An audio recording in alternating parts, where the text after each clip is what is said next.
All right, so we are going to be running the Bellhopper 372 because we had a dyno pull on it, and I'm going to do a video on it. But it's not ready yet. So, like, it's evening now, and the saw's not ready to go yet. It's because I got to do a chain for it. And I thought, let's do a chain sharpening video. Kind of show you a few things that as time progresses, we kind of learn things, and I figured, let's share a few things with you. Mostly with the square. I figured some things out with the square hand file that make it easier. So, you know what I mean? It's those little things. But I've also been working on the shop, so let me kind of show you what's going on here before I start showing you this chain work that I'm doing. If I'm not working on a saw or working on something else, I'm sharpening chain. So basically I don't keep one bar and chain on each saw. I have multiple chains set up that if one goes dull, I just swap out chains. That's the way I operate. Whenever I'm working, I just like to keep working, so it's easier to just swap out chains. And it's days like today when I have downtime that, I'm just sharpening. And since I'm sharpening, I figured I'd show you, maybe show you a few things. But here, let me show you some things we've been doing here. So this is what I spent part of the day working on. I told you I was going to do a door for the front here, and that's what I'm working on. I spent a couple hours today doing this. So, this lumber is stuff I've had laying around. So it was cut to live edge. It was I used the chainsaw mill and cut it to live edge. And since my table saw burned up, all that cutting I've been doing with a circular saw. So I was talking to the wife today, boy, I should go get a new table saw, but I haven't done it yet. So that's going to be on the to-do list here coming soon. See, I got everything on the front of the tractor there, and that's where I've been working. It's gotten late now, so, I'm kind of done for the day. But tomorrow, I'll probably have that door finished and be working on the other one. You know what I mean? So we'll see how she progresses. Now this is that 372 I've been talking to you about. I was going to do a big bore build, ported and everything. So I ran into issues where the carb was overfueling the saw.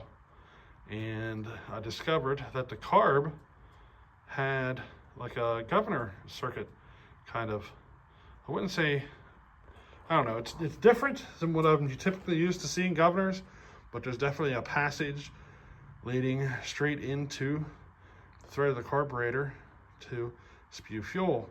And I think because I turned this one up, the velocities are higher now through the carburetor, so it's drawing more fuel, which is making it harder to tune. That's my assumption. So I have that carb tore apart right now, and I JB welded the hole shut. So we're gonna try that saw out tomorrow, and hopefully we can get that video out to you. It's going to be a video showing the whole build. I didn't get crazy on the details, but I showed a lot of stuff on it. You'll get to see what the port work kind of looks like. I showed all the roughing, like the rough stuff. I didn't show you the final polished finish, but you'll get a good idea. But yeah, that's a big bore 372 setup. We're going to be doing a video on that. And this is the Hopper 372. This is the one I'm working on getting set up here. I need to get the bar and chain on it so that I can make a video. And I'll show you some of the grinding on that chain, and then I'll show you some stuff here. This is a 325 chain that I'm hand filing. So we got her on the vise here, and I'll show you some things that I learned on the square. All right, so we're getting ready to grind up this chain. This is a steel RS that I'm going to sharpen up. This is going to be the first, no, not the first, maybe the second or third sharpening on it. I'm going to say second or third probably. So we'll have to do the rakers and everything, but we're getting ready to sharpen it up, put my sharpening on it, and then this will be the chain we run in the 372 video. So in case if you're wondering what the chain is like, you're going to get to see it here. I'll take you a close-up picture of the sharpening whenever I'm done here. But it's pretty simple. I'm running the 55 head tilt here, the head tilt feature, but I do have this at a 35-degree top plate, and I am using this 10-degree tilt function. So she's pretty extreme here on these angles. I want this thing to eat some wood, you know what I mean? So I'll show you what she looks like here whenever I get her done.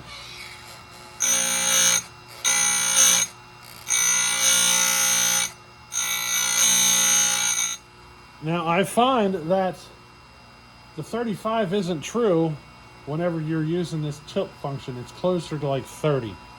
So it's because of this 10-degree feature here, it kind of throws things off, and your final result ends up closer to like 30 degrees.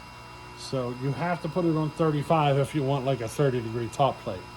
And that's just something I discovered. And I noticed that when you use this tilt, you really got to pay attention to the wobble in your bar. So we might have to close the rails on this bar. I didn't check.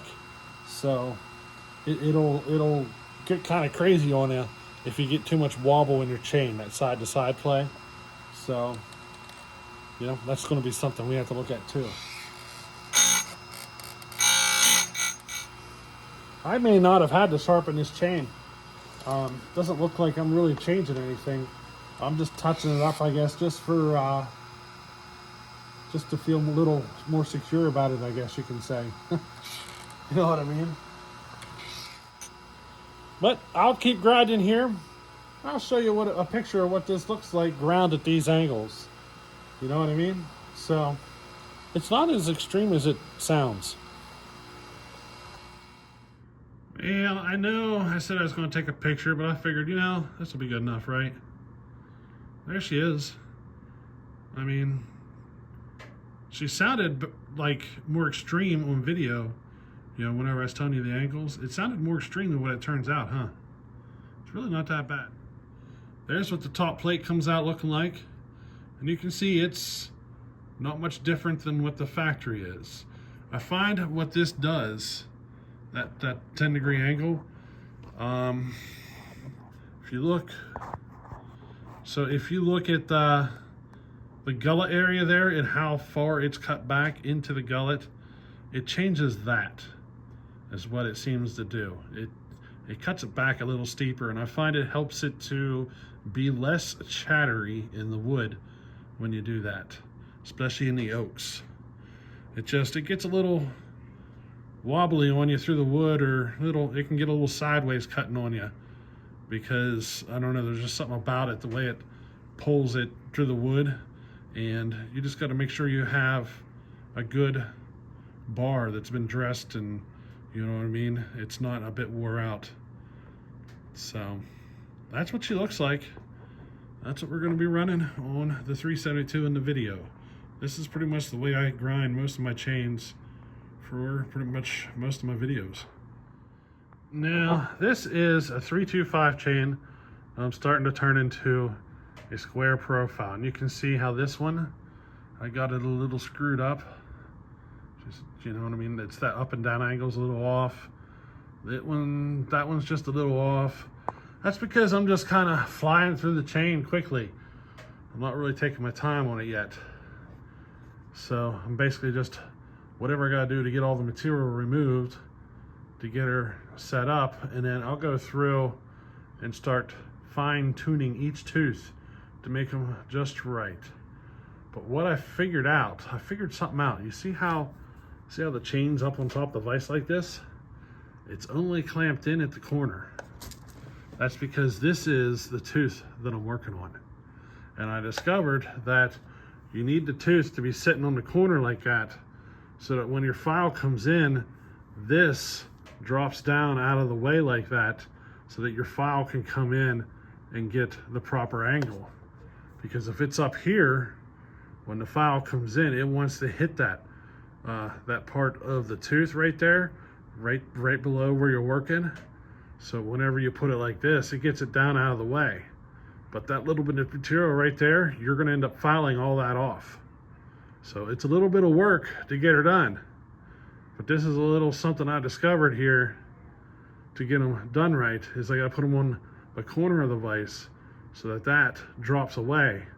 And then I can get in there and file it without hitting that rivet, because otherwise I'd be filing and those angles would be coming in and that file would be hitting that rivet and everything right there.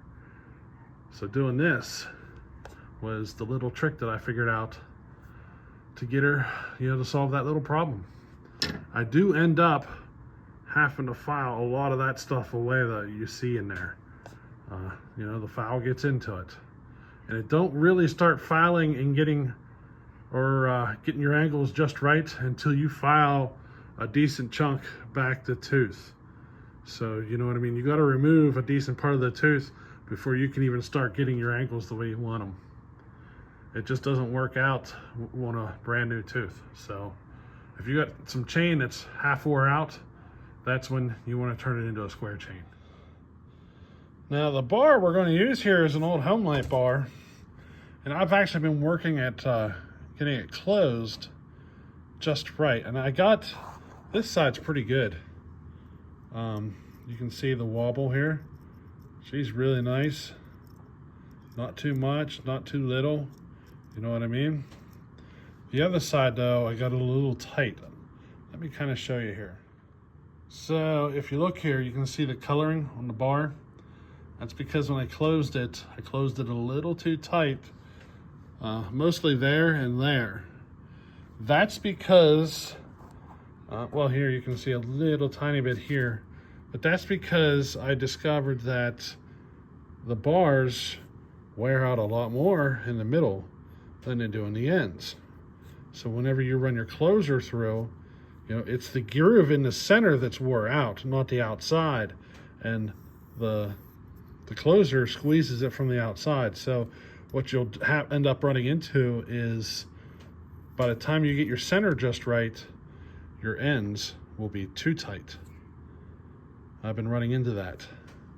So what I've been doing is getting the center right and then coming back and kind of spreading the ends back apart a little bit to try to work it out. But this one, I didn't do it enough. And you can see how she got some heat there.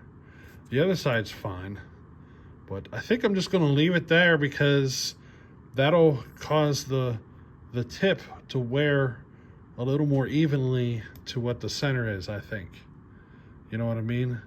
Closing the bar rail seems to be something best done more frequently over a period of time, maintaining your bar.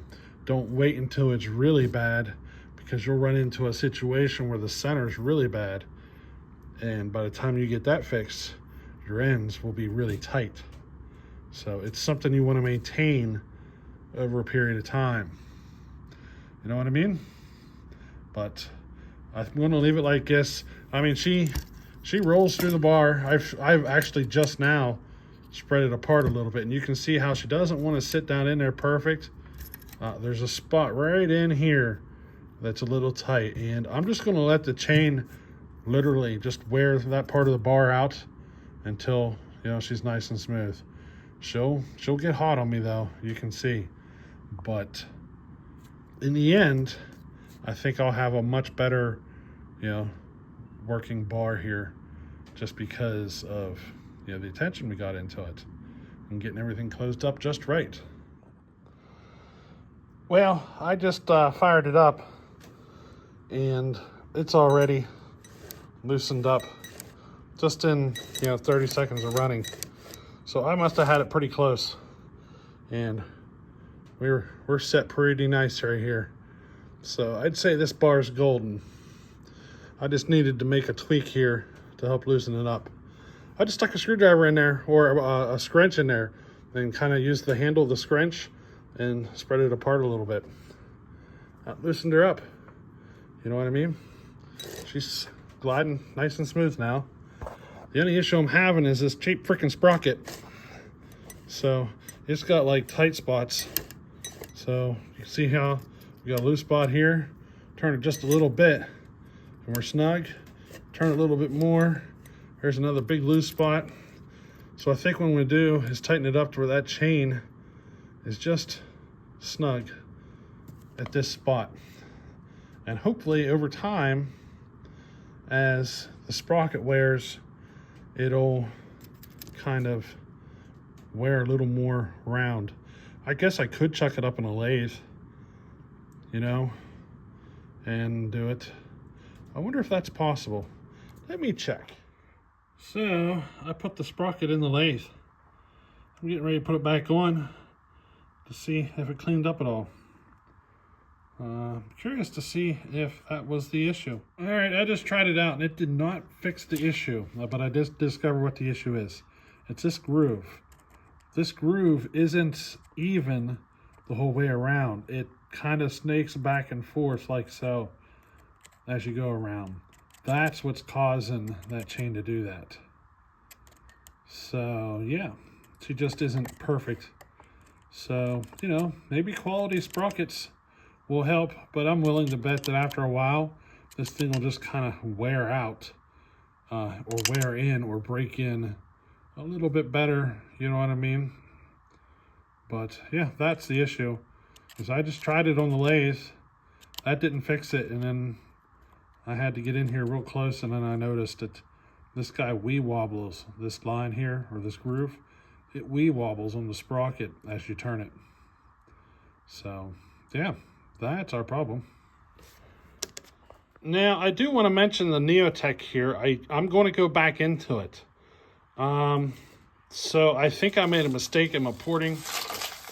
If you're familiar with this saw, and you've seen how it runs, and it has this weird thing that coming off the throttle, I think that's a mistake I made in the porting, and it's an easy fix. So if I'm right, that is. So I'm going to tear it down again, see if I can correct that. But if this works, it's actually going to bring the saw to a new performance level. So stay tuned. We might actually see this saw go to an even higher performance level. I just think I screwed something up to in the flow. So we're going to check that out. Only one way to find out, you know what I mean? So yeah, that's literally, I think I just clipped in like an hour or two of time out here in the shop and turned it into what, a 10-minute video? Just clipping you little, you know, just making you little clips. So, you know what I mean? That's kind of what I've been doing here this evening. I do have one here that I'm working on building, but I didn't want to do that today. I want to get this stuff ready to make videos. So, you know what I mean? So we got 2 saws. Hopefully we'll be making cutting videos on here soon. At least tomorrow, I hope. Maybe both. But we'll have to see. The Bellhopper 372, and then hopefully the first run of that other 372 build. And it's just the carburetor. I got JB Weld in it right now. I'm just waiting for that to dry, and hopefully we can go to town on it, you know? So enough rambling for me, and we'll catch you in the next one. Later.